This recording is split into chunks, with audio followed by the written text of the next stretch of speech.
Prepara las palomitas. Está a punto de empezar En Sincronía, el podcast hispanoamericano de traducción audiovisual, con Damián Santilli, Blanca Arias Badía y Guillermo Parra.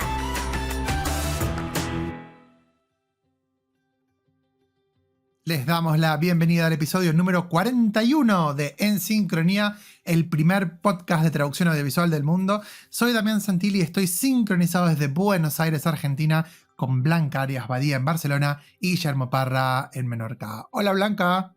Hola, ¿cómo estás, Damián? Bien, yo muy tranquilo. ¿Y vos? Yo también. Una semana tranquilísima. Bueno. Me sobra el tiempo por todos los lados. No te sé la ironía. No te sé. No, todo bien. Guille, ¿cómo va? Pues yo, hombre, iba a decir que he liado, pero me imagino que comparado con Blanca esto debe ser un paseo, ¿no? Sí, no se compara. Yo por acá muy contento con todo lo que se dio en el 7º Congreso Latinoamericano de Traducción e Interpretación del colegio, toda la gente que vino y todavía está dando vueltas por Argentina. Bueno, al momento de la grabación de este capítulo, posiblemente cuando lo escuchen ustedes ya no, pero bueno, muy feliz de tener otra cita importante sobre el tema de traducción, en este caso no audiovisual como fue Patá, pero sí de traducción en general, pero igual con mucha gente que nos vino a visitar de esta parte del mundo, así que amo. Siempre, no sé por qué, pero incluso me pasa desde que estudiaba, que lo que más me gusta del mundo de la traducción son los congresos de traducción. No sé por qué. ¿Cómo se sienten? Todos, ¿verdad? ¿Cómo se sienten? ¿Qué les generan los congresos de traducción a ustedes?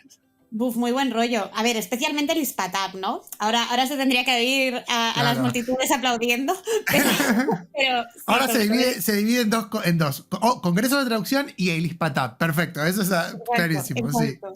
Sí, no, totalmente. En la vorágine de semana que os decía antes, ya os digo que voy a buscar un rato para no perderme un ratito de esta semana que va a ser el ARSAD, que es el principal congreso específicamente sobre audiodescripción, que va a ser en Barcelona. O sea, a mí también me gustan mucho estos saraos. Y yo lo mismo, o sea, yo recuerdo que durante la tesis siempre decían eso de no, tienes que escribir, y escribir era la última de mis prioridades porque no me perdía ni un congreso, que luego en realidad te das cuenta de que no es sostenible, ¿no? Porque luego lo que cuentas es ¿qué has publicado? Claro.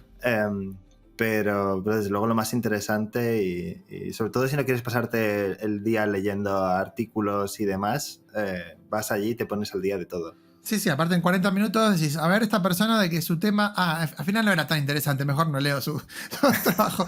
No, pero además el concepto de... A mí, por ejemplo, uno cuando además me da la sensación de que uno lo puede vivir en diferentes etapas en las que está en su vida, ¿no? Profesional.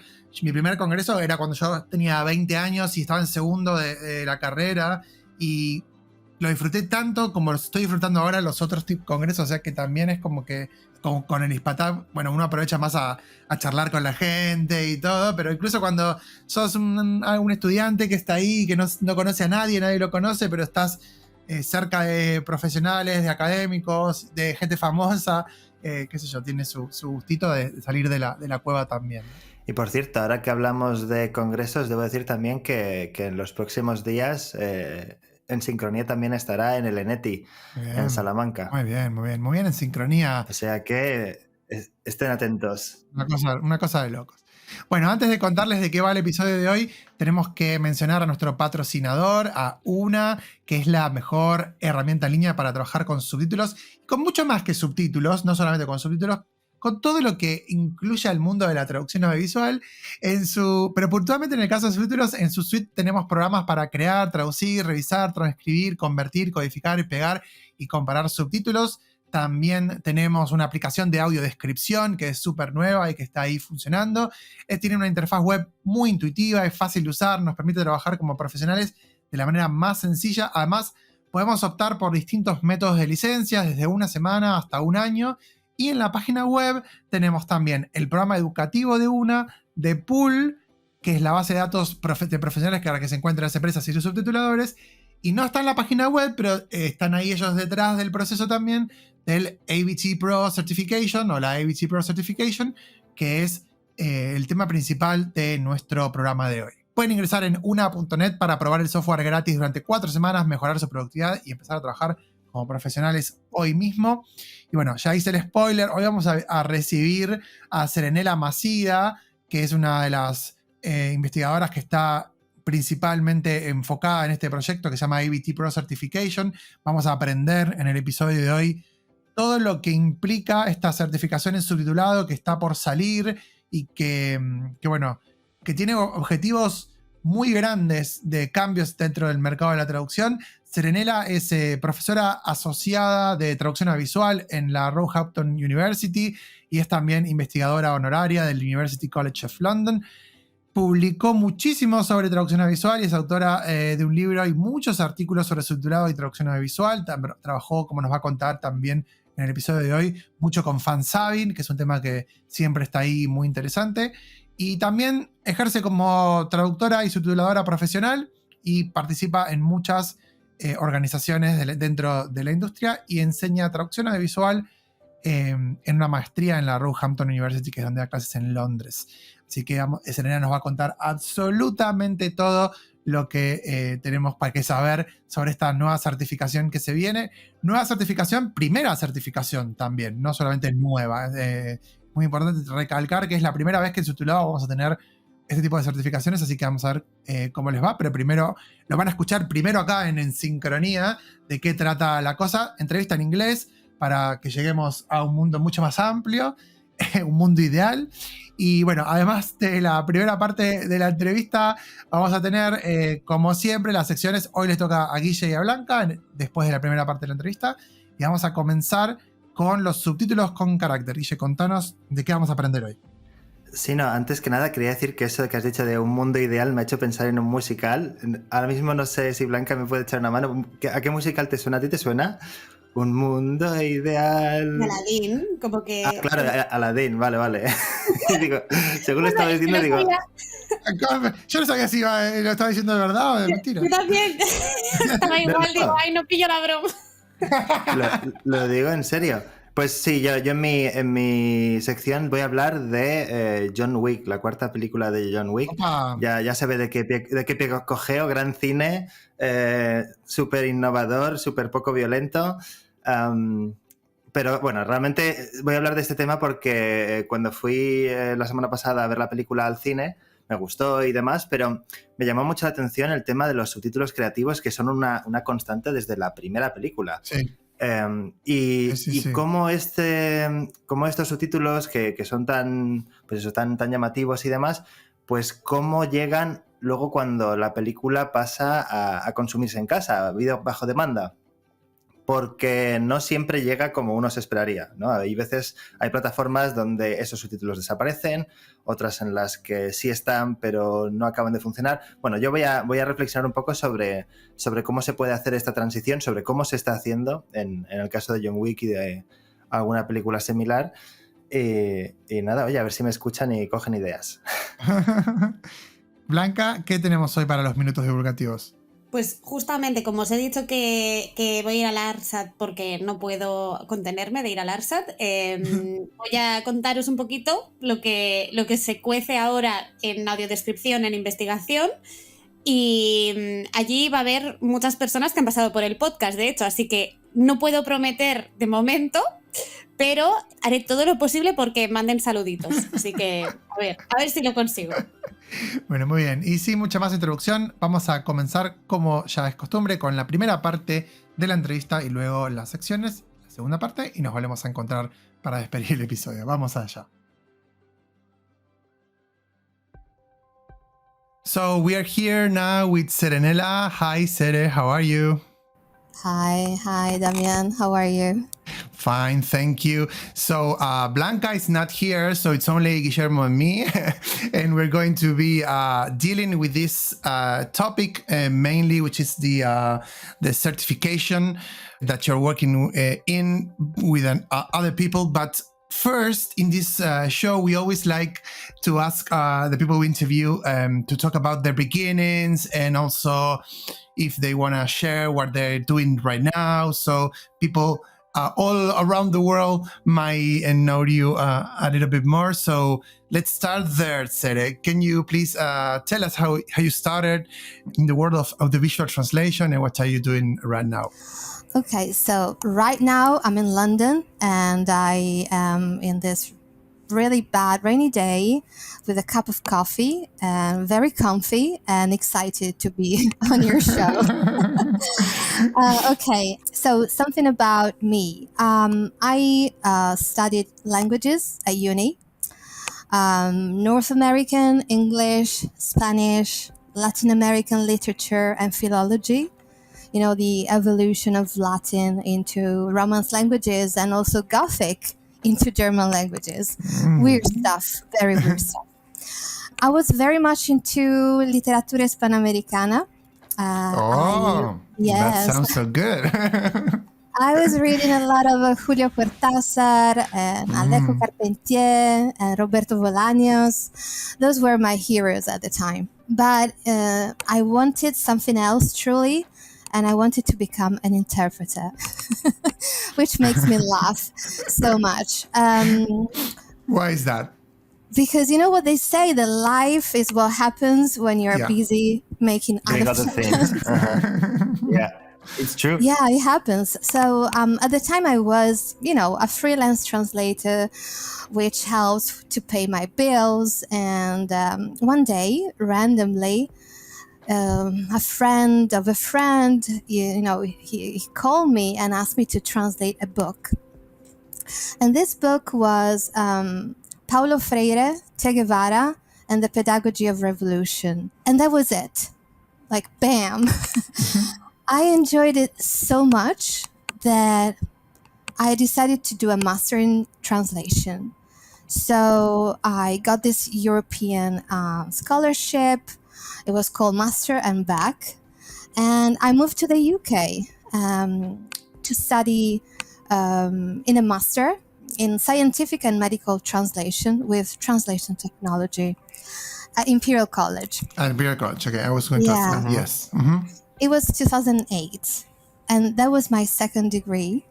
And that's when I met Jorge Diaz-Cintas, who was teaching subtitling. Oh, and he was very new. who would have guessed? And I completely fell in love with AVT.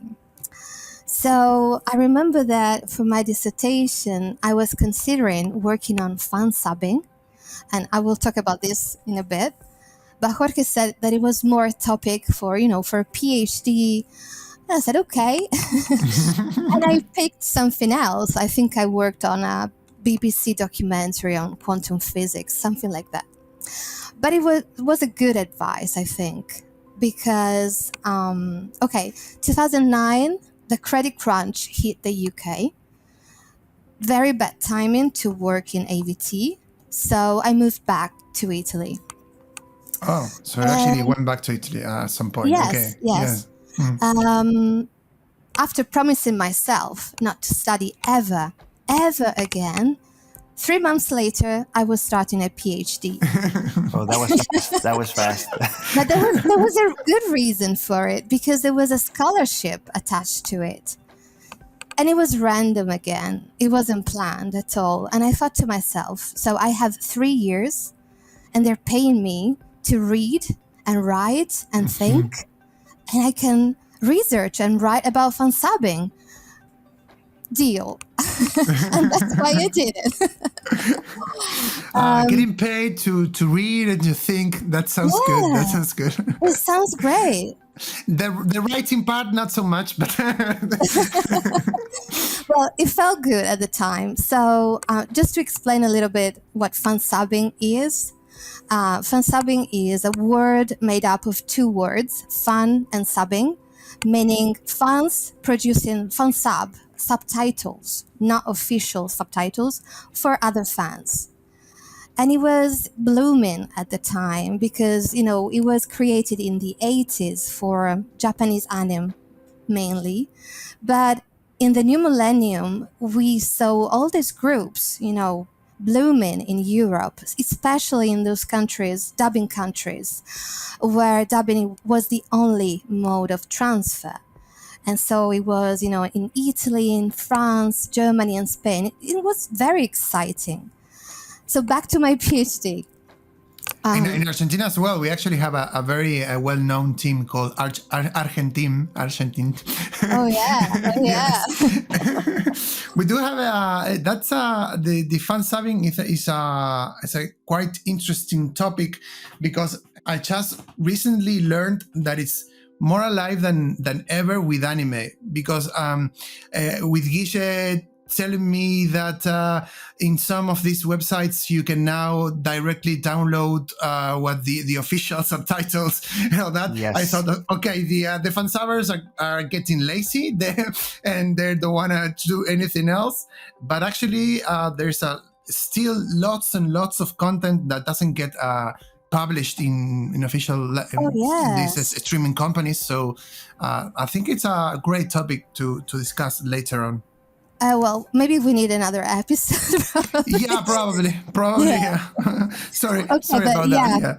No. So talking about fan subbing, so when I started, I realized that there was nothing on it at the time. And so I had to become a fan subber myself. So I worked with these groups for 3 years during my PhD studies. And it was magnificent. I learned so much about AVT in general. And, when you can actually think outside the box. So, you learn so many skills that could not be covered in my studies. It's impossible. And that were not even taught in the subtitling companies I was starting to work with in the meantime. So I gained this. Yeah, and because also in the fan subbing world, the rules for subtitling are not as strict are the ones that we have like for TV and all that, They're because different. when I always when I teach in my subtitling courses, they're always asking me, can I put 2 subtitles at the same time, and can I put one up there, and can I put something between brackets too? And I'm always brilliant, right? It's a brilliant question. And you say, why not, right? Why? I'm sorry. I always say, I'm sorry. I have to say you cannot do that, but it'd be great. Different rules, different situations, but still very interesting, So I gained this perspective on the possibilities in AVT, the technology, and the various type of workflows that you could use. And it really opened my mind. It was great. So when I finished my PhD, I decided to turn my research into a book that I published in 2015 on fan subbing. And then I moved back to the UK right after that. And the rest is history, more or less. More or less now, because we want to know what you did after that. So we're talking 2015 or something like that. Yeah. Yeah, because we need to get to the point in which how you got involved with this certification and everything else. Yeah. So, but before getting to that, please keep talking about what you did after that, after publishing the book. Okay, so I moved to the UK and I started collaborating with UCL. I started teaching a little bit in professional courses, cloud subtitling for the first time, using Una as it was at the time, and learning at the same time. After a couple of years, I got a position at Roehampton University where I could actually do my research, carry on my research. But in terms of, the research interest, and how I got to the AVT Pro. If we think about fan subbing, this topic triggered the second main area of my research, which is AVT technology, subtitling quality and workflows. And I've worked during this period for consultancies, for companies in this area. For example, human-machine interaction and user experience in the development of software. That's really my thing. I really like it. And, I've been involved in... mainly with subtitling software or with other kind of software for translation? Mainly subtitling. Mainly subtitling. Okay, yeah. Great.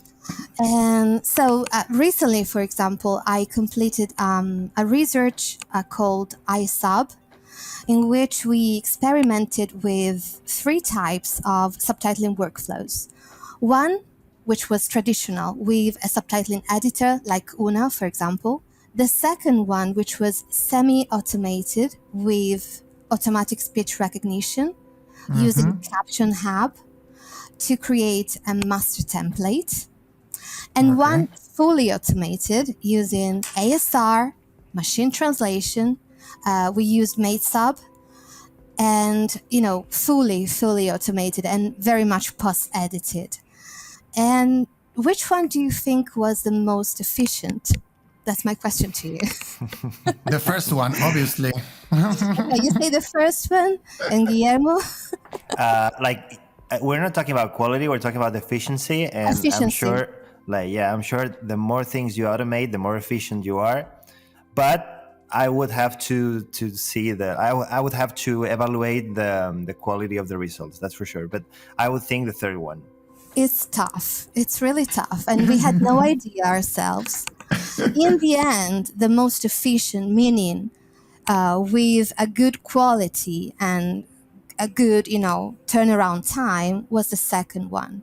Okay, a combination, Yeah, combination. But you will maybe get the full picture if you read my paper, which is impressive sometimes. It's complicated, but it's very interesting. So that's, When is it coming out? Is it already out or not? Oh, in a couple of months. Okay, great. Yeah. Yeah, we'll be tuned to your social networks and all that. And so, that's part of my interest. And technology really interests me in the sense that I think that there are so many good things that we can learn from it, but we are not doing it right now. That's my perception. And we could do more. And we also should think about the philosophy of technology more and the ethics attached to it to make it real progress. I was reading actually about that topic because there was a publication recently on with different topics on the ethics on using machine translation mainly. So I think that's, then again, it's another show. But if we do have time at the end of the episode or in the second part of the interview, it'd be great to talk about this because, in this show, we always try to get different topics and all that, but we're always talking about what's actually going on right now in the world of audiovisual translation. So I think that this is a topic we can no longer escape, and we'll probably need to be dealing with that a little bit at the end. Because I think it's just the beginning of the discussion with technology mainly. And if you think about the expression human-machine interaction is not machine-human interaction. We have the priority always. But to go back to the research interest, something that is connected to this is how workflows are managed. Because there are so many ways to deal with a subtitling workflow. Fansubbers do it differently. Companies think that they know how to do it, but maybe the real option, the good option there, the solution is, halfway, possibly. So there's another paper in press about this, which is called Disruptive AVT Workflows in the Age of Streaming, the Netflix equation. And this is, out in a couple of months, maybe in June, possibly.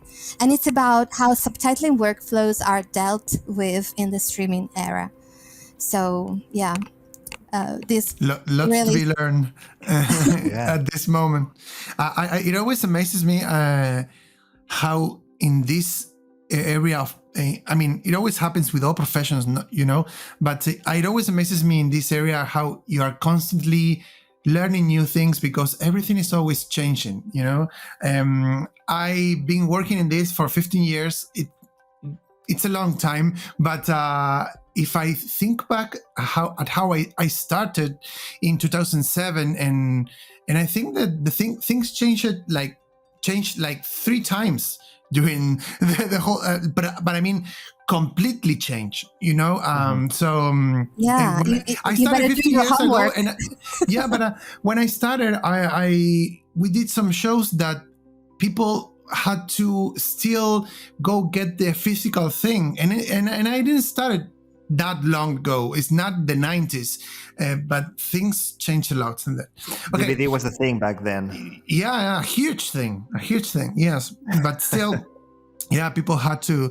I remember a client that was like, okay, the video didn't reach the office yet. We have to wait because the people another hour because the people bring in. Okay, but it's 2 a.m. in the morning, so I cannot. Today, Yeah, right? yeah. Can Possible. you do it? Yeah, but okay, and then let's jump into the present time, Sere. Can you tell us how you got involved with the AVT Pro certification so we can start discussing this? So I think that it was always something there, like in the air. People were talking about it, but nobody was doing much for some reason. I don't know. But this was, I think it was around the pandemic, a couple of years ago, more than right now. And it was a conversation with Jorge. We were talking about, you know, action research, research that has an impact. What can we do, you know? And the idea of the certification, you know, it was there. It was already there. It was possibly something that the both of us really wanted to, you know, try. And it was tough, as you can imagine, to gather all these, you know, people from various sectors of society, you know, academics and professionals and associations and the industry together. These people speak different languages, and it's difficult to find a common ground. Very different. You will understand how difficult it is to, you know, understand each other. So it was like a brainstorming session, you know? And the truth is that we thought that until subtitling gets recognized by an entity that is neutral, that is external, and is able to assess that someone is an expert, there is no way for anyone to know who is actually a tried and true expert, no? Mm-hmm. So while in the translation field, as we know, we have plenty of certifications out there. In AVT, we have nothing. Nothing, yeah. And we thought it was time, you know, to raise the bar in subtitling. And the time is now.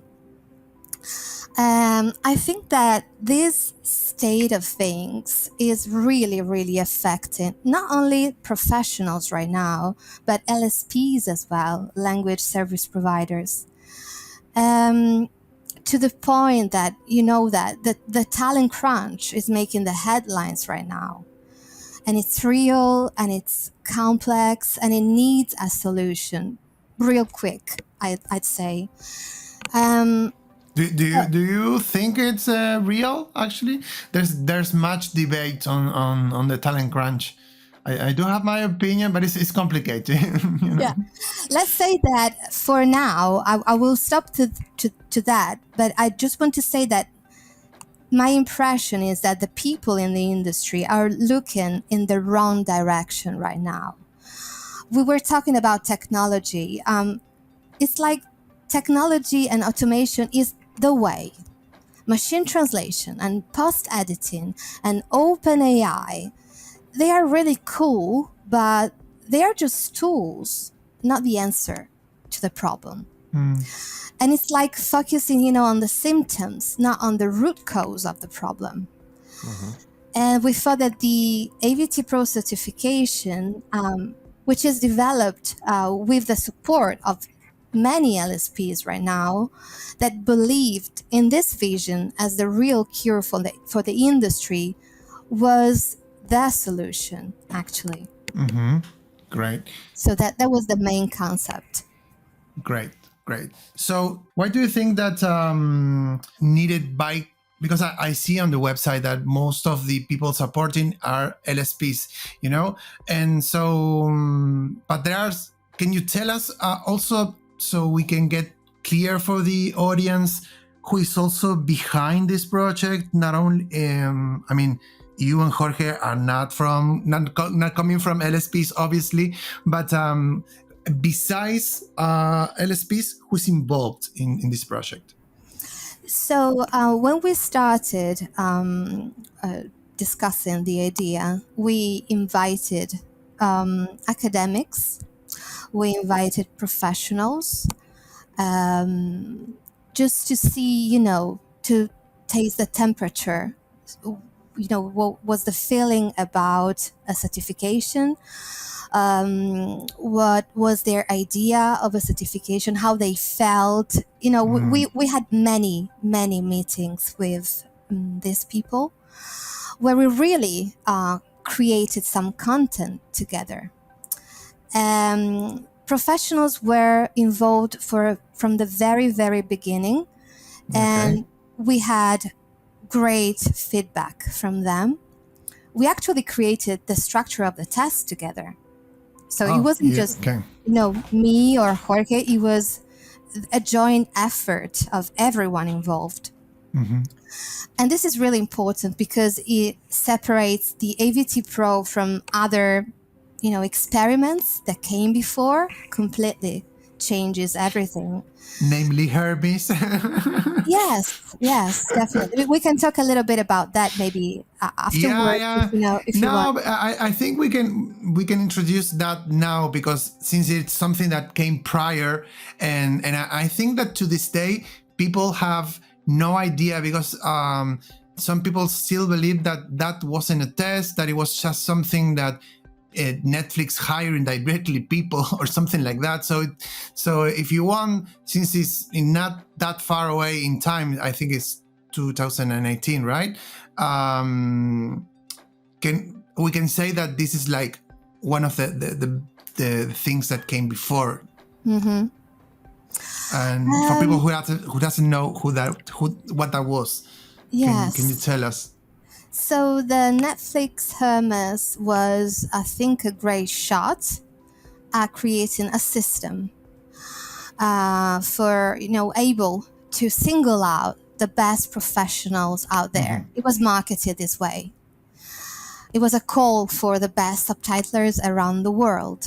But in the end, it didn't go as expected, I believe. And Netflix, as they say, later decided to rely on what they call DTT, the Netflix Direct Time Text Program, using vendors and partners to onboard translators working on Netflix projects. They explained the reasons why it didn't work, because it was too difficult to manage. Too many people, try the test. It was very difficult to deal with all this amount. Difficult and costly as well. Imagine correcting thousands of applicants, and who is going to do that in what period of time? It's crazy. I don't think they were expecting that, but what were they expecting? That no one would want to work for Netflix? I don't know, because it's weird. It's tough, Damian, because I think that the understanding of people that are not translators is that if I speak two languages, I can do it. Mm-hmm. And I think that was the feeling. Think about subtitling, which is even more niche and specialized. So I think there was a real misunderstanding there. But in terms of, I think that the main problem was that there was no way of filter out the people that could take the test. because I think that even in the translation, I remember in that year, many people came to me to ask me, okay, but I just need to, if I can put the translation in 2 lines, that's okay, right? And so, yeah, and translators that were specialized, I don't know, in medical translation or legal translation, they said, oh, I'll take the test. And so I think that, and then we have the thing with people from outside the world of translation taking the test, obviously, but even those that were translators and had a degree and all that, but had no idea how to subtitle, they still took the test. So I think everybody was unhappy there. Yeah, it didn't work for anyone. Okay, but I think it was a great idea from the concept of to show what these people need. What these companies need. They need to have a way of certifying subtitlers and not be. And also, I think for LSPs as well, that it's going to be better not to have to take the tests for not for LSPs, for freelancers. Take many tests. I think that's going to be okay. Yeah, absolutely. Guille? Yeah, and I think not just for certifying, but also to have some kind of information about who the specific professionals in each pool were, because I believe that many companies share a lot of professionals in their pool. So the Hermes number, it was like a way of knowing, okay, so this person in 3 different pools is just one person with one Hermes number, so it was an identifier of some sort. Yeah, also rating people, because they had a rating attached to it. So I think it was a great idea, and it's a pity that didn't work at the time.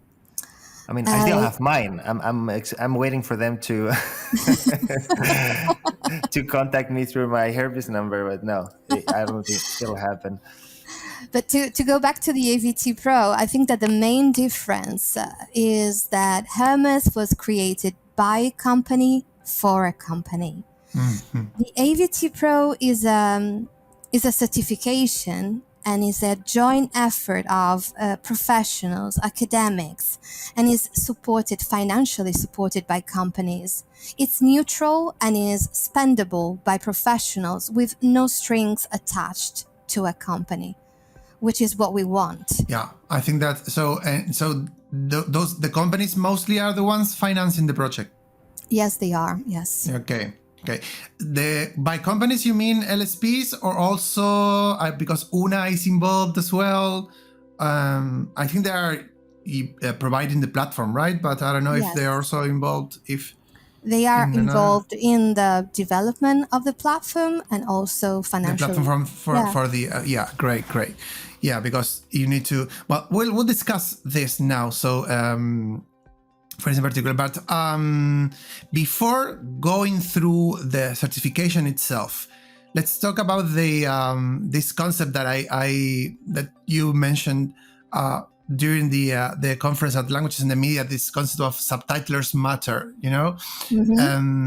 So with this idea, you are always putting first the professionals, even though the ones behind the ones supporting the project mainly are these companies. Do you think that the subtitlers will also be thrilled to have this opportunity to have a certification directly that can hopefully be used for many companies to hire them?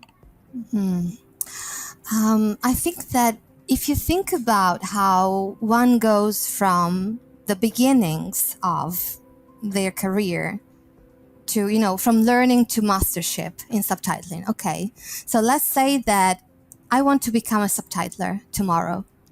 What do? I invest money. You should start subtitling. That's it. You don't need to do anything else. That's what some like people would say. Yeah, no. Great. It's not. Okay, let's make this clear. So I invest my money in the best master in AVT out there. And then I graduate. What happens when I graduate? I am faced with the market. And as you said before, I need to take hundreds of tests to be onboarded by companies. They have different tests, different guidelines, and requirements and software. It takes time and it's unpaid, right? Mm-hmm.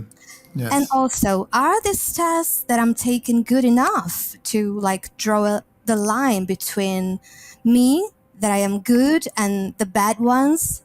Will I get a feedback? Very, very unlikely, believe me. That's a great point as well, because I've heard many subtitlers complaining that some companies don't take these tests seriously, and that depending on whether they're looking for translators or not, they may just leave their test open, or they may send you the test, but you fail automatically. Some people have said that. I mean, I haven't experienced that myself, but if that's the experience for many people, that must be really, really frustrating. It's a frustrating process, yes. I am not learning anything.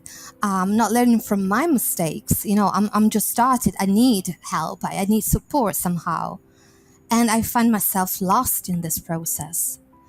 Now think about companies. So each company is investing money and energy in the testing, assessing, onboarding, retraining of newcomers.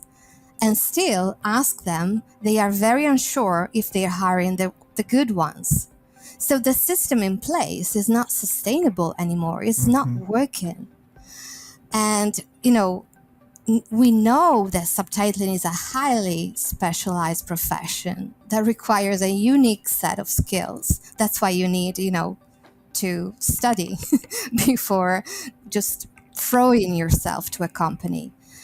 And we're seeing how this job is now devalued, and there's an attitude that is reflected in the low rates offered by LSPs, which in turn mirrors the low budgets allocated by the broadcasting industry to the translation dimension, the distribution of TV shows and film features. It's insane, but this is the truth. It is. Yeah. It does happen. Okay, so I think that to me it sounds good, because it looks like everyone's going to be happy with this, because companies are going to have less work, and in all the things that you're mentioning right now, and also translators are going to hopefully be taking less tests. But one thing that you also mentioned that during the conference at the Languages in the Media is that there's also a need to raise the bar, and that the concept of raising the bar, is it related to the fact that many people want to be subtitlers but have no idea and they still do it, or the idea of raising the bar has to do with the whole audiovisual translation world itself? I think it means many things. It means, firstly, that we need to set higher standards to educate the clients on what it means to be an expert, because I don't think it's very clear. No, but it's not. also professionals, the newcomers need to understand that. When you set your boundaries as a person, that's the same thing. You need to do it, right? And also, what does it mean to be an expert in subtitling? Because we don't talk about that much. So, you think that, of course, you need What does it mean to be an expert in subtitling? Yeah. What does it mean? We can talk for hours. It means that you have a high level of proficiency in your native language and the target language or languages that you speak. But you don't just speak two languages. You master the use of, idioms and collocations and prepositions and so on. And this comes easy when you are, for example, bilingual, or you have lived in both cultures long enough, right? But it's not that common. You possess a set of cultural skills, like encyclopedic skills, meaning the knowledge of the world, and then some more. If you're subtitling and you don't understand the context of a dialogue in a scene, you are in trouble. There's no way. So I think that an expert is curious, is someone who reads a lot, who watches tons of films and TV shows. They are well-educated individuals, cultural experts. And then what? They have advanced technical skills because you need to use a software as well. Yeah. And you need to be proficient in more than one subtitling editor, in desktop-based or cloud-based. You need to have a good understanding of film editing, of encoding, of video editing and formats. Yeah. You are Yeah, it's conversing actually- with I'm afraid- technology. yeah. What else can I say? You need to have I'm afraid that's not excellent. that common anymore. No. No, it's not, but it should be. And that's part of the job, right? You need to have problem solving skills, but you need also to think about your company. You know, you are a subtitler, you have your little company, and you need to have time management skills. You need to work efficiently to meet the deadlines, and they're tight. And if you're efficient, you're faster and you earn more, right? And you need to have a deep understanding of the industry, how it works, how to move in the industry. You need to have attention to detail, writing skills. We could go on for hours, but it's not easy, right? Yeah, it's good. It's good that we could go on for hours, because that means that I think that is something that we can also say about the whole translation profession in general. Yes. You know, Yes. that many things are in. It's not just knowing two languages or two cultures or something like that. So to finish up the first part of the interview, what can you also say? What else did you learn from the Hermes experience that you were able to apply in the AVT Pro certification? I think that we try to focus on controlling the process more, and also focusing the attention on the assessment phase of the test very much. So that's our area of priority, but also thinking about... That was the part where they failed, where the test failed the most, the assessment. You know, so I think, you know. Yeah, I mean, that's there was a part about, you know, subtitling, the practical skill, and I don't think it was possibly assessed in the way Netflix wanted to do it in the end. So we are trying to, you know, learn a lesson and see this side of things more closely. But also we are thinking about approaching the right people, because we are making sure that the candidates that want to do this test really understand that it's right for them, because it's important to skim people. We're talking about, you know, skills and abilities, and trying to attract the right people, the ones who really are, you know, the subtitlers of the future. That's our idea, and that's, I think, the lesson we learned, and we're trying to make sure that this actually happens. Guille?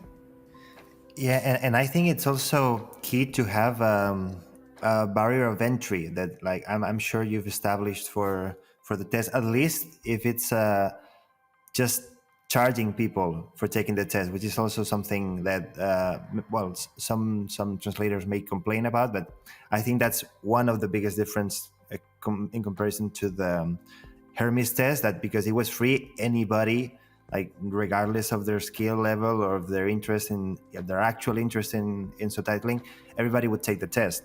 Mm-hmm. So yes, definitely. So there's a minimum. Well, this is a certification, and obviously it will have, you know, a kind of price attached to it. I cannot disclose the details of it right now, but it will soon out there. I know for sure that there will be a website, dedicated website to, make sure that everyone is aware of all these details. So just stay tuned and we will tell you more. We're going to be in Belgium presenting some new updates about the AVT Pro at the Media for All conference in July in Antwerp. So that's a good place to discuss these things as well. Hopefully. Great. So we're going to take a break right now, but after the sections today, we are listening to Guillermo and Blanca.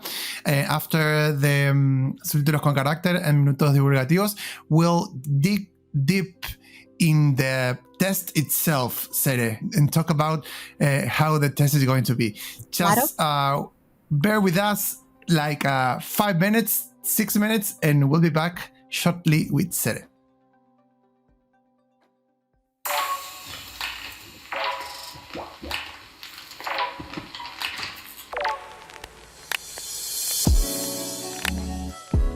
A todos los subtítulos les faltan caracteres, pero a los mejores nunca les falta personalidad. ¿Qué los hace tan especiales? Quédate y descúbrelo con Guillermo Parra. Bienvenido a Subtítulos con carácter. Saludos curiosos y amantes de los subtítulos. Hoy voy a hablaros de la cuarta entrega de la saga John Wick, que se ha estrenado recientemente en las salas de cine de todo el mundo y que, como sus predecesoras, hace un uso muy particular de los subtítulos. Para quien no esté familiarizado con John Wick, simplemente diré que es una saga de películas de acción protagonizada por Keanu Reeves, donde todo está muy estilizado. Las secuencias de acción, los espacios, la iluminación y, como no, también los subtítulos. Pero no me refiero a los subtítulos con los que se ha distribuido la película en cada país, sino a unos subtítulos que vienen integrados en la película, pensados para el público original y que traducen las intervenciones en otras lenguas. Cuando un personaje habla en ruso, hebreo, italiano o incluso en lengua de signos, lo que dice se subtitula y además de forma muy expresiva. El estilo de John Wick se caracteriza por jugar con la posición de los subtítulos dentro de la composición, con la distribución de la información. A lo mejor los subtítulos tienen una forma escalonada, de manera que se destaca una palabra en concreto, ¿no? Matar, venganza, cosas así para darle más dramatismo, y suele recurrir a colores llamativos, como de neón. Pero aunque todo esto suena muy innovador, realmente no es nuevo. Investigando sobre el tema he encontrado un artículo muy interesante de Wendy Fox de 2017 titulado A Proposed Set of Placement Strategies for Integrated Titles Based on an Analysis of Existing Strategies in Commercial Films. Es un artículo de la revista Intralínea, está online, y lo que hace es analizar este y otros muchos ejemplos de lo que ella llama subtítulos integrados, ¿no? Creados por los propios cineastas y no durante la fase de distribución de la película. Al parecer, la inspiración para John Wick vino de Man on Fire, El fuego de la venganza, película de 2004 de Tony Scott, donde se hace un uso también creativo y experimental de los subtítulos, pero que paradójicamente no tuvo buena recepción por parte del público y de la crítica. Digo paradójicamente porque una idea se basó en la otra, pero es verdad que, aunque las dos películas son comerciales y están dirigidas a un público muy amplio, en las últimas 2 décadas ha cambiado mucho la percepción de los subtítulos y la tolerancia del público es mucho mayor. También hay que decir que el estilo de los subtítulos de John Wick es más coherente, está más desarrollado y es algo que se ha ido trabajando a lo largo de las 4 películas de la saga. Pero lo más curioso de toda esta historia es que la experiencia de verlas habrá sido muy diferente dependiendo de la forma de distribución. Mientras que en el cine estos subtítulos han tendido a mantenerse en los diferentes países, en las versiones de plataformas bajo demanda, por ejemplo, el trato no es el mismo. En España se puede ver John Wick tanto en Netflix como en HBO o en Amazon Prime Video, y solo en Amazon Prime Video se han mantenido los subtítulos dinámicos. El resto de plataformas las han omitido. ¿Por qué? Pues porque aunque permitan elegir diferentes pistas de audio y de subtítulos, hay una única versión de vídeo para todos los usuarios en todos los países. En el caso de Amazon Prime Video, donde han optado por dejar los subtítulos dinámicos, se genera una redundancia entre lo que se ve en pantalla y los subtítulos seleccionables en cualquier otro idioma. Mientras que en Netflix y en HBO se ha optado por evitar esta redundancia. La mejor solución, en mi opinión, pues darle opciones al espectador, permitirle elegir entre diferentes versiones de vídeo donde esos subtítulos integrados estén traducidos a su lengua y pueda disfrutar de ellos como disfrutaban de la película los espectadores de la versión original. Sé que es idealista, pero yo lo dejo caer. Y hasta aquí el tema de hoy. Recordad que si queréis seguir al tanto de novedades en subtitulación, podéis seguirme tanto en Twitter como en Instagram y estar atentos al hashtag subtítulos con carácter. Gracias por escuchar y hasta el próximo episodio.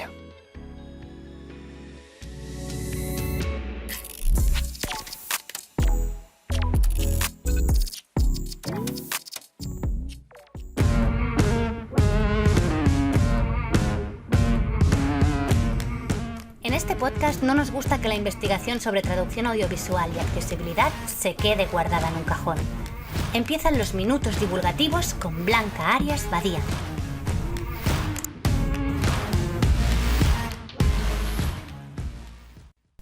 Hola a todos. Entre el 20 y el 21 de abril ha tenido lugar en Barcelona el Congreso ARSAD, Advanced Research Seminar in Audio Description. Ya era la edición número 9 de este congreso, que se ha celebrado siempre en Barcelona. El grupo de investigación que lo organiza es Transmedia Catalonia. Hemos tenido en el podcast a varios representantes de este grupo y se celebró en la residencia de investigadores en el barrio gótico de Barcelona. Ha sido un congreso importantísimo desde el punto de vista tanto científico como profesional de la audiodescripción, y se ha hablado de todo tipo de temas que ahora mismo se están abordando sobre esta modalidad de traducción audiovisual. Como es imposible en este podcast que os las presente todas, dejadme que os mencione 3 que son completamente distintas a modo de ejemplo, y sobre todo que os recomiende que le echéis un vistazo a la web del Congreso. Os dejaré en la cajita de información del podcast el enlace directo, porque una buena práctica de este Congreso es que invita a sus participantes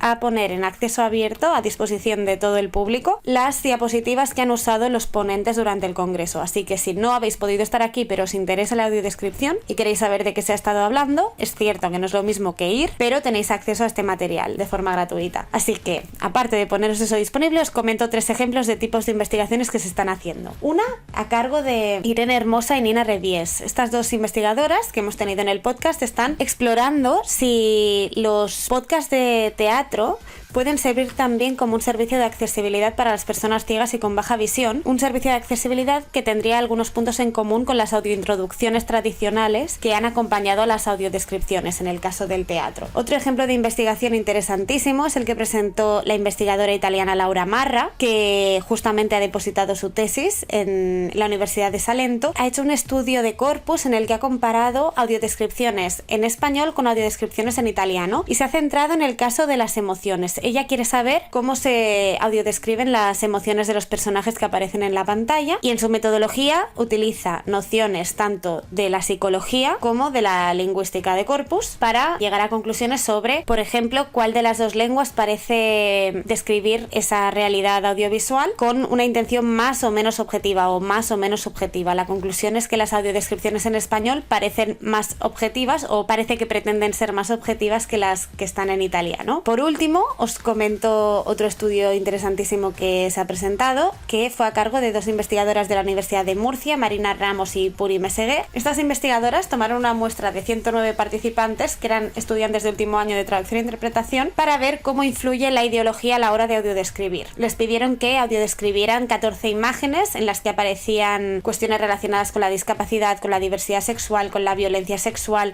con la raza, y vieron cómo se enfrentaban a esta tarea los estudiantes y en qué medida su ideología tenía un peso a la hora de tomar decisiones de audiodescripción. Os recomiendo que echéis un vistazo a los resultados en el PDF que han compartido en la web del Congreso, porque algunas cosas llaman mucho la atención. No he conseguido saludos de los participantes, como os decía, porque al ser un congreso en el que había tantos investigadores con tanto interés en el tema de la audiodescripción, la sala donde nos juntábamos todos en las pausas de café era muy ruidosa, así que era imposible grabar un audio para vosotros, pero os aseguro que pude ver, y estoy segura de que os mandan saludos, muchas personas que han pasado por el podcast, como Pilar Orero, Ana Matamala, Nina Revies, Irene Hermosa, Eva Espasa. Así que sin más me despido y nos vemos en los próximos minutos divulgativos.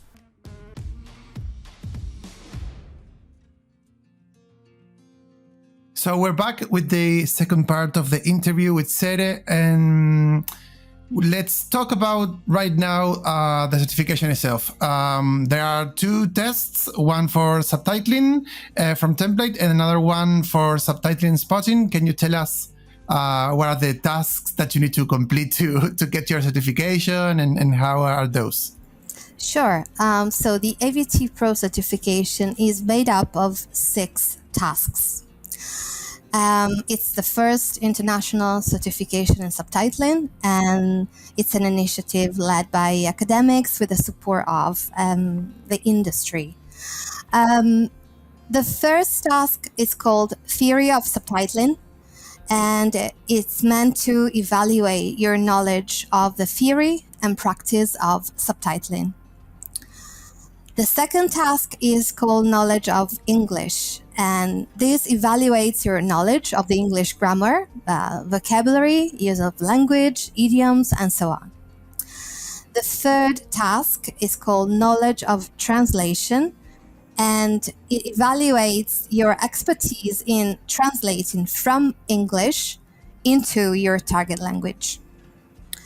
Task 4, Knowledge of Subtitling, is meant to evaluate your knowledge of the technical dimension, so spotting, line breaks, punctuation, reading speed, and so on, in which you will identify some errors in a set of subtitles. Task 5 is subtitle translation, and here we evaluate your linguistic competence as a subtitler. So you will have an English master template and a clip to be subtitled from English into your target language. And finally, task 6, called subtitle creation, in which we evaluate your linguistic and technical competence altogether as a subtitler. And you will be given a clip to be subtitled from scratch, from English into your target language. That's pretty much it. Okay, so English is like the idea is always doing with English as the main language. For the time being, yes. For the time being, okay. So, and what are the languages that are going to be introduced in the first phase?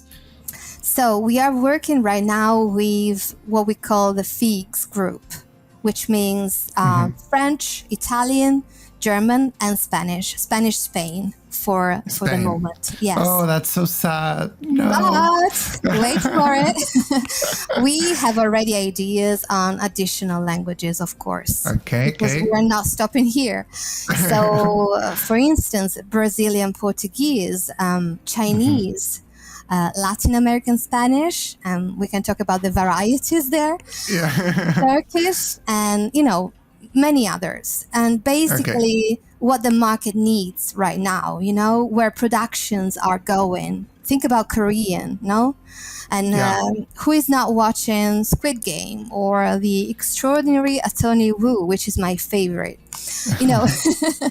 These are the main languages of interest, I think, at the moment. Okay, but the idea is to keep expanding for as long as you can. Yeah, absolutely. Okay, great. Yes, that's okay. Some of these tasks will be automatically scored, right? Yes. I mean, which ones? The 1 through 4? Yes, absolutely. Okay, so the subtitling knowledge, the language knowledge, translation, and the part of the. So is it those things are going to be quite some of the things are going to be similar to what we saw on Hermes, or did you change, I don't know, everything about the concept of how to evaluate the language or the translation skills, or the part? Mostly, I'm interested in the part where you evaluate the how to create proper subtitles. I don't think it's similar to Netflix Hermes. Great. I don't. When you create a test for testing subtitling skills, you want to make sure that the clips show a variety of genre there. So you want to look for, clips that are about sports or comedy or drama or, name one. So I think that it's more specific somehow in this sense to really make sure that a subtitler has an understanding of various, styles and typologies. What else? Am I replying to your question? No, yes, that's great. And then we move to our task 5. So, and is it going to be, I imagine, some people behind this that are going to be correcting this, or are this going to be automated? No, they mean the translation process. No. They're both absolutely assessed by human beings. Okay. Yeah. Let's be useful as we can. There's no other way. Yeah. Okay. So with this, what you are saying is that in addition to all the people involved in the creation of the test, there's going to be lots of people also involved in the assessment of the tests. Absolutely. And those people are going to be directly linked with the AVT Pro certification. They're not going to be coming from LSPs or something like that. You're not sending the test to the LSPs or nothing like that. No, if you can say. Okay. No, we're not. No, because I'm asking because I'm wondering if this thing is a success. I imagine that you're going to be having, especially in the beginning, lots of people taking the tests. So I wonder where you're going to get people to assess the tests.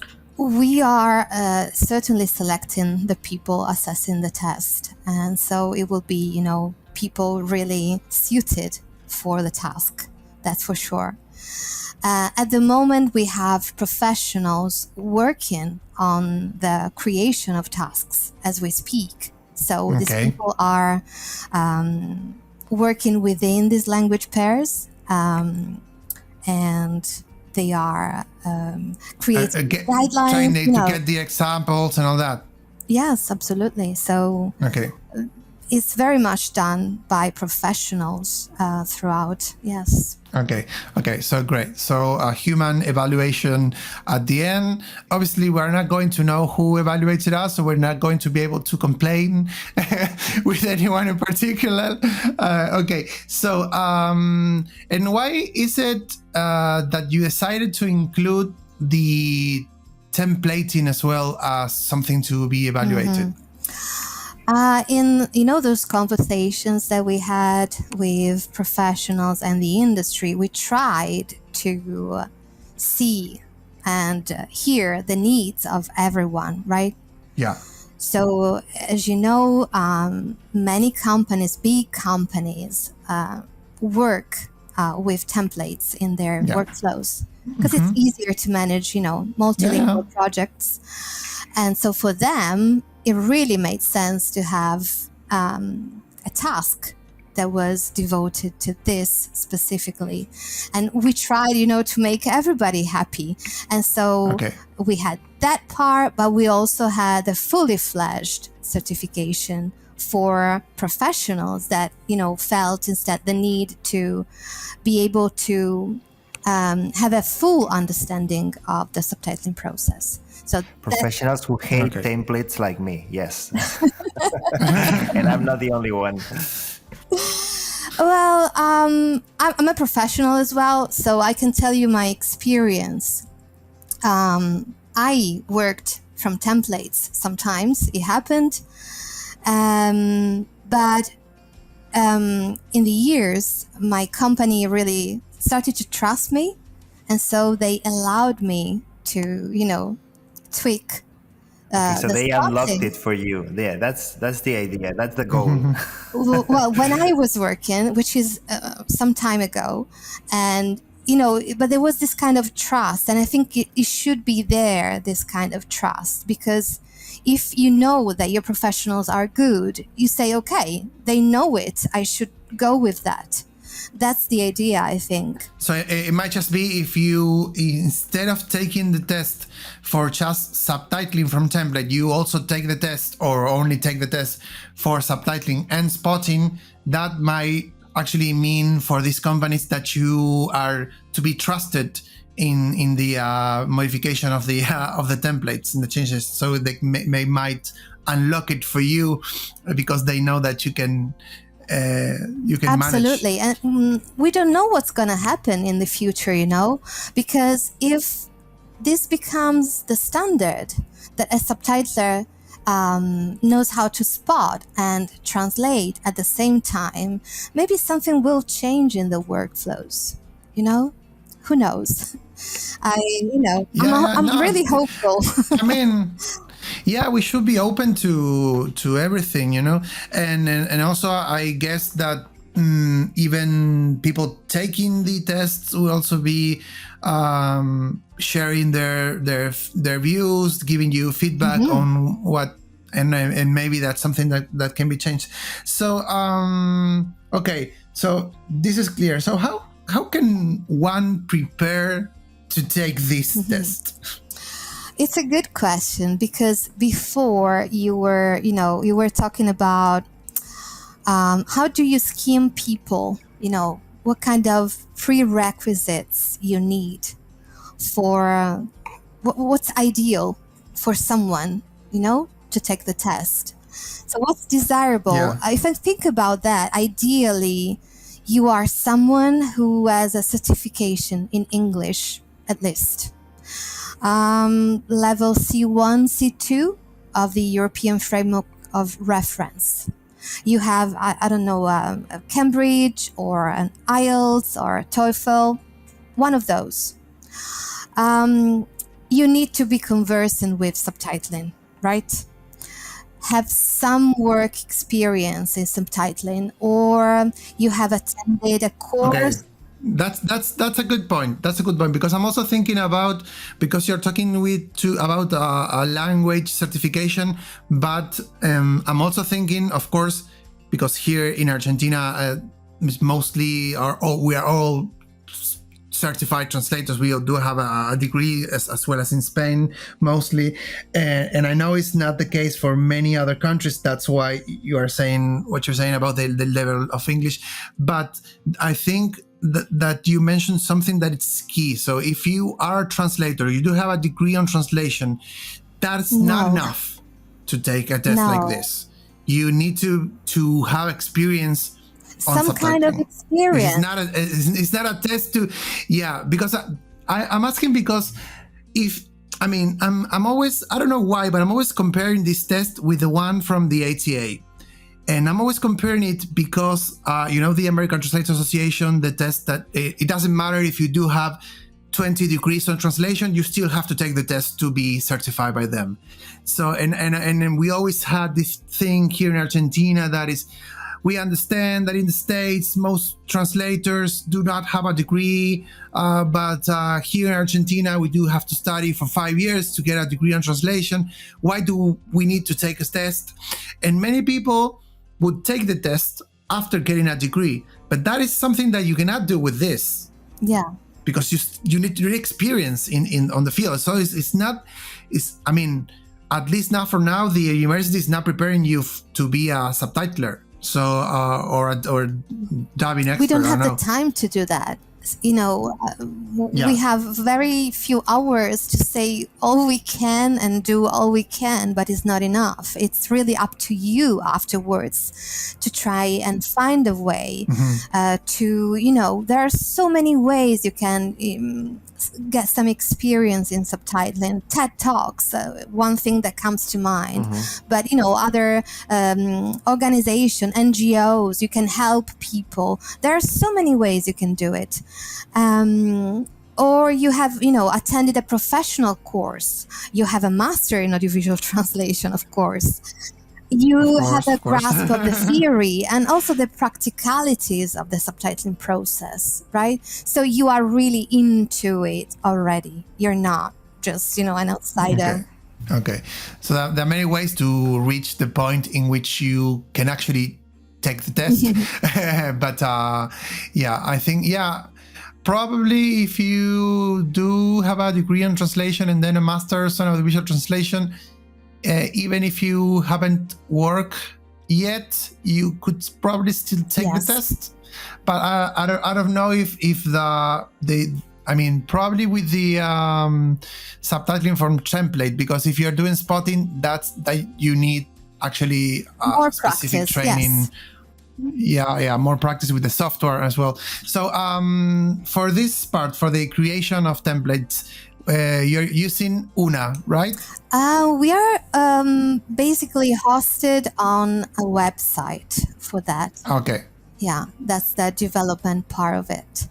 Okay, great. Because there are, like you said before, there are many options, the cloud tools, desktop tools. So it's not the same, but you need to be prepared for that as well if you want to take the spotting too.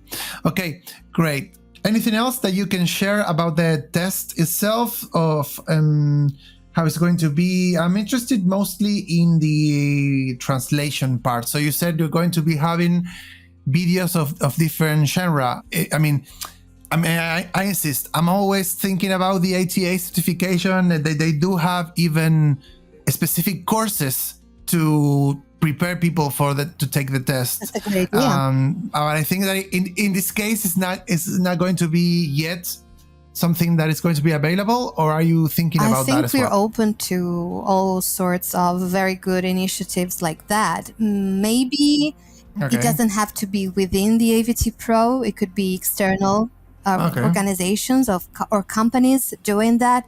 But the idea of having like continuing education and preparation, it's great. Absolutely. It makes total sense to me. Okay. Guille?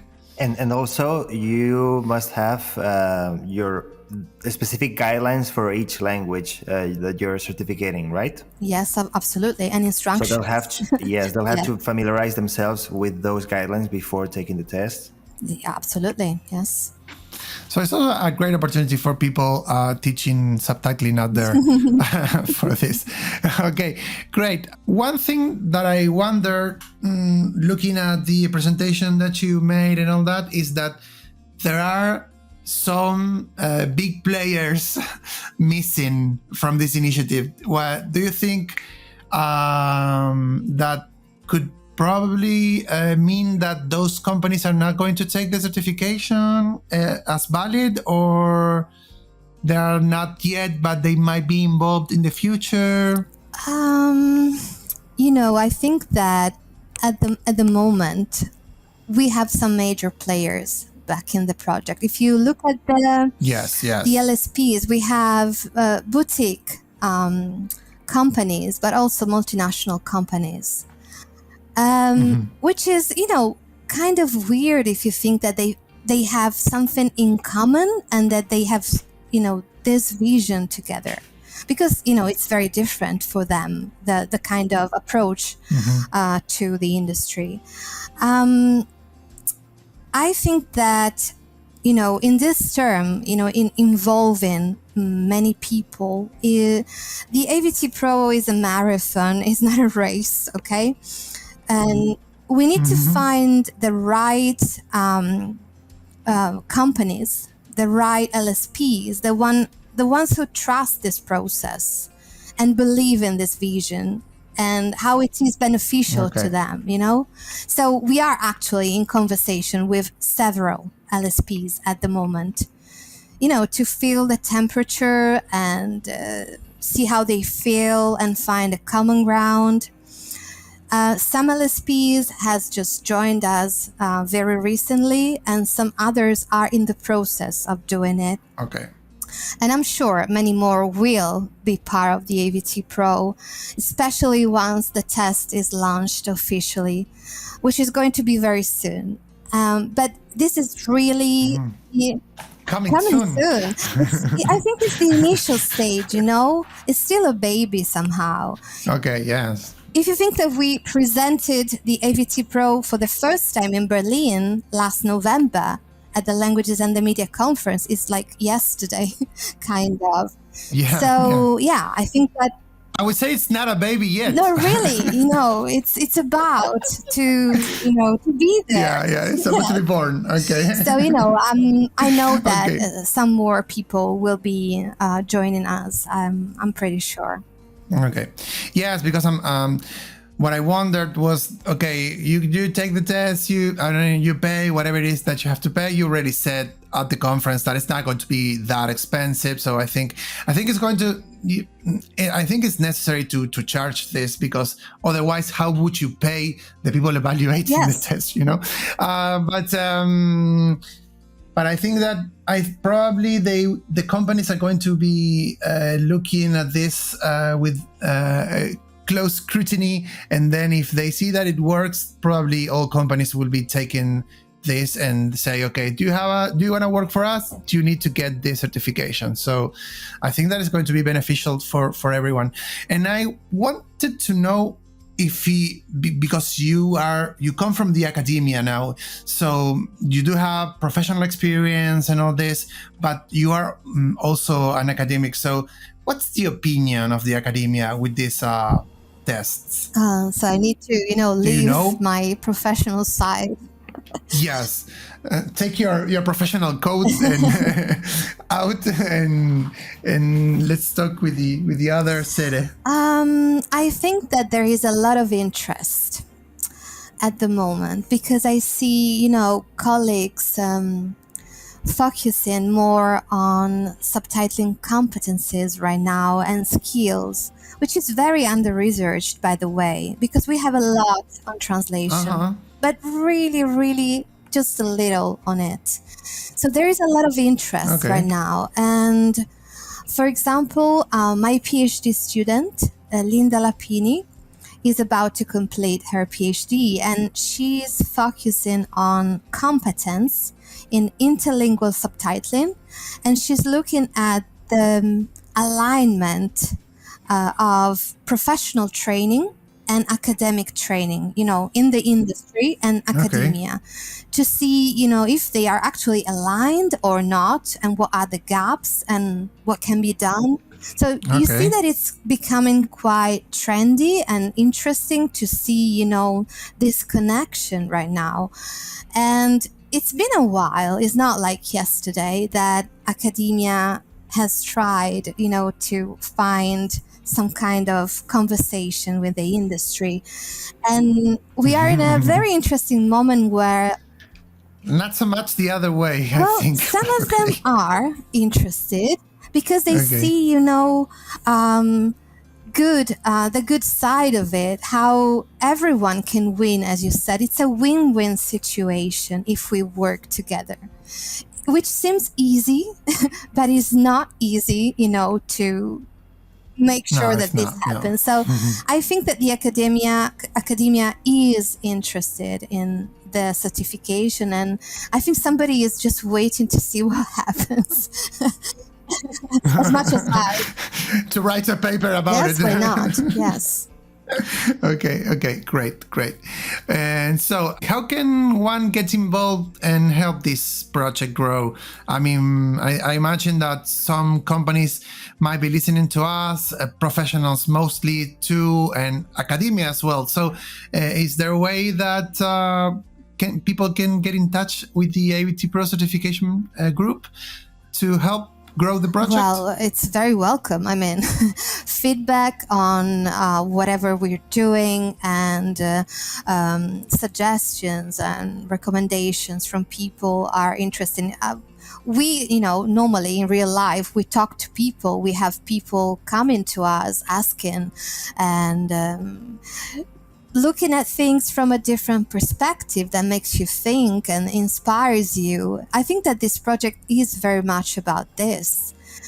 Talking to, the people we talked to in Berlin, for example, it was amazing because it wasn't... So how was the reception there from people? I think it was great. Also because people really understood the concept of the certification, because there is some kind of fear, and people don't know what's happening. But when you actually are honest and say, this is what we want to reach with this project. We want to improve the industry. We want to set the standards of subtitling quality higher because it's about time. We want the profession to be valued, to be recognized, and we want subtitlers to have, higher rates, to be happy. We want subtitling to be appealing to people. So there are so many, good things about what we're doing, and I'm an idealist, I see, very good things coming from this, and I don't see why not, to be honest. So let's wait for it, I guess. Well, yeah. Guille? I think it could be very positive also to get end clients involved. So if like big companies like production or distribution companies request translators that have this certification, I mean, that would force anyone, like even if some companies do not use or do not require them, that would force them to resort to these professionals. And I believe that would also give translators with that certification a better negotiating position, like more power to negotiate, because sometimes especially with big companies, you feel like if you don't accept every single condition that they set, well, they'll just go to the next person and the next person. No, it feels like it doesn't matter who does it, but if it does matter because you need to have that certification, even if it's just that, I mean, that gives you power to improve your conditions and to make yourself value. Yes, definitely. I think that professionals have power, but they don't know it sometimes. And I think it's really about the individual, the kind of skills and the kind of, person you are. Yes, I think the certification will help in this specific way. The vision is for it to become like a rite of passage in the making of the subtitlers of the future, right? So ideally, I love that.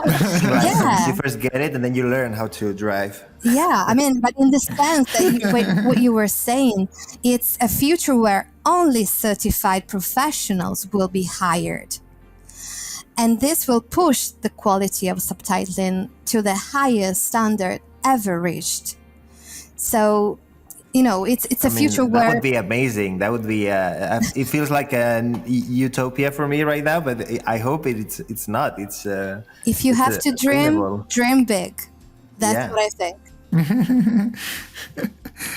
There's no reason to do it otherwise. Okay, Sere, so how can people get in touch with everything that's going on with this? You said there's a website, or I don't know if you do have profiles on social networks. Okay, everything is coming soon. How can people is coming soon. So there will be a dedicated website, possibly social media accounts attached to it. So just stay tuned, and you will find all the information either through my social media, through Jorge's social media, and so on. So yes. Okay. And please send us some links to your articles the moment they're not in press anymore. Then when they become available, so that we can link them in the video description. For sure. Yes, I will do. Great. So it was amazing having you here, and I'm afraid we don't have any more time because I wanted to talk about technology and all that, but I don't know if there's something that you want to say to finish up. But if not, we'll have you probably in 1 year to see how things are going with this, and to talk about the state of translation itself. So thank you, Sere. Thank you so much for being with us. Thank you so much. It was great. Thank you so much. Bye. See you next time. Thank you. Bye.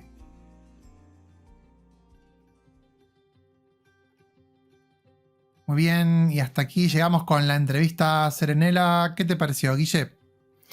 Pues a mí la verdad es que me ha encantado su optimismo, ¿no? Cómo ve...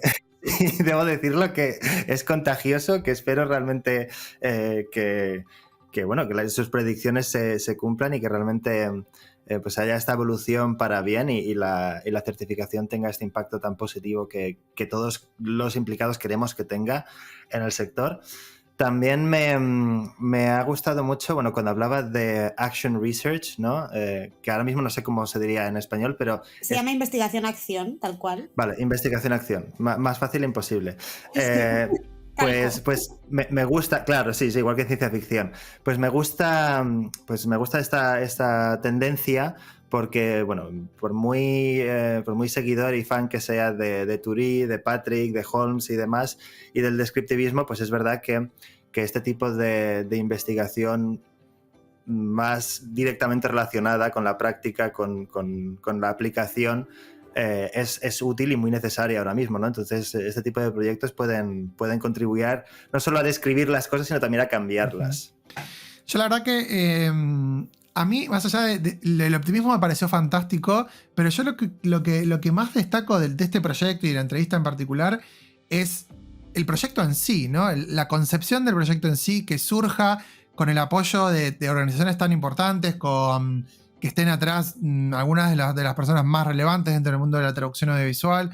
Creo que esta idea de que se haya planteado, vamos a hacer una certificación para subtituladores, porque queremos el día de mañana, independientemente de si lo logren o no, pero el día de mañana queremos que esto quede bien claro quiénes son los buenos y quiénes no están a la altura, y que eso determine siendo parte del proceso de cuánto se cobra, y qué van a buscar las agencias o las empresas o las propias empresas grandes, ¿no? Los Netflix, los Amazon y demás.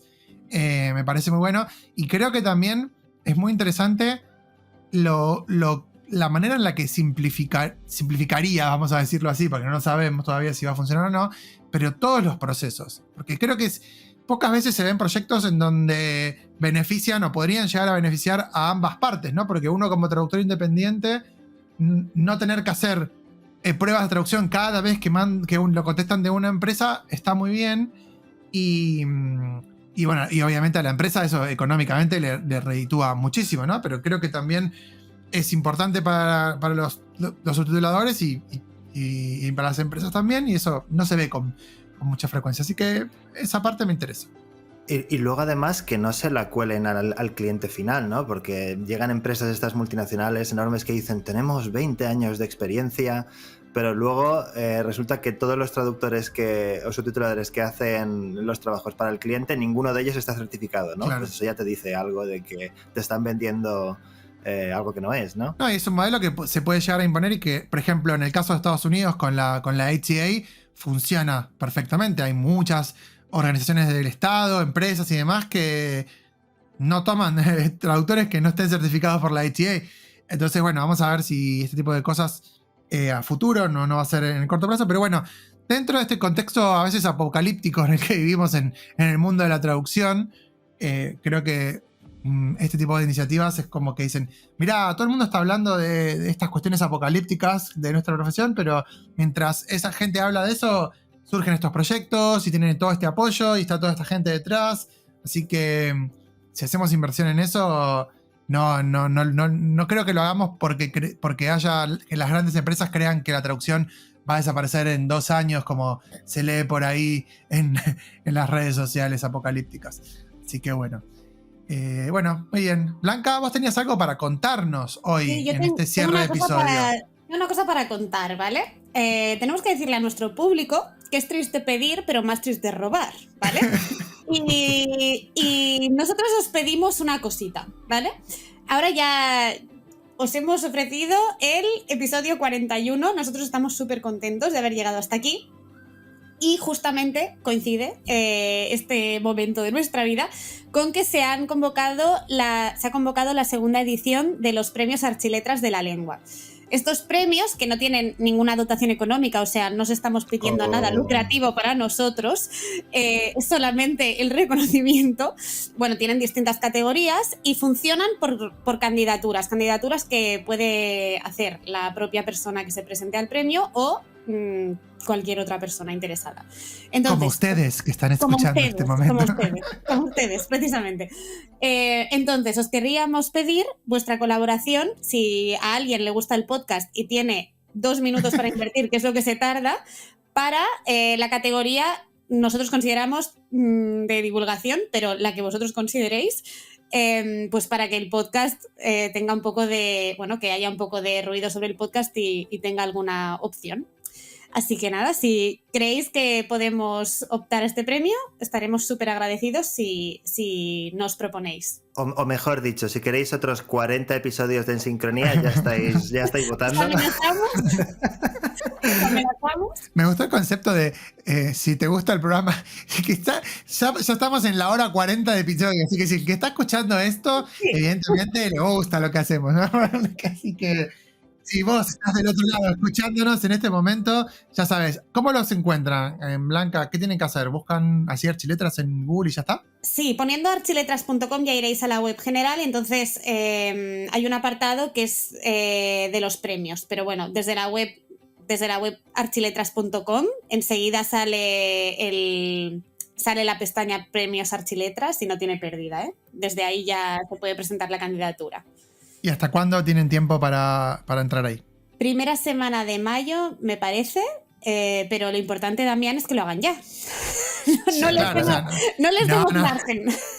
No, lo digo por una cuestión de que por ahí como estos episodios se escuchan después de su tiempo, por eso, ¿no? Porque si vos estás escuchando este episodio hoy y es 14 de noviembre de 2024, no vayas porque o ya lo ganamos o no.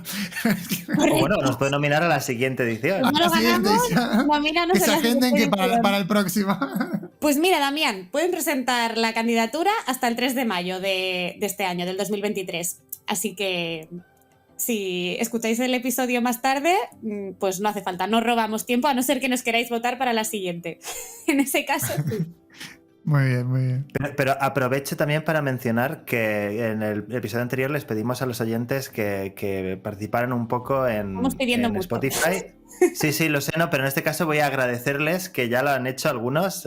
Ya hemos abierto algunas encuestas y preguntas en Spotify y ya hemos empezado a ver a oyentes activos que participaban en la aplicación. Así que gracias por eso. Buenísimo. Y en la próxima, que haya más comentarios para la próxima, así dedicamos un poquito del episodio a charlar sobre eso. Sí. Bueno, muy bien. Hasta acá llegamos entonces con este capítulo de hoy. Recuerden visitar a nuestro patrocinador UNA en su sitio web una.net y registrarse para las 4 semanas de prueba. Recuerden también que pueden encontrar toda la información del podcast en nuestro sitio web www.ensincroniapodcast.com y también en nuestro canal de YouTube, donde subimos todos los videos para que puedan tener ahí también la transcripción del episodio. Pueden también suscribirse a la gacetilla del programa para no perderse ninguna novedad de los episodios. El enlace a la suscripción lo encuentran en nuestros perfiles de Instagram. Hasta la próxima.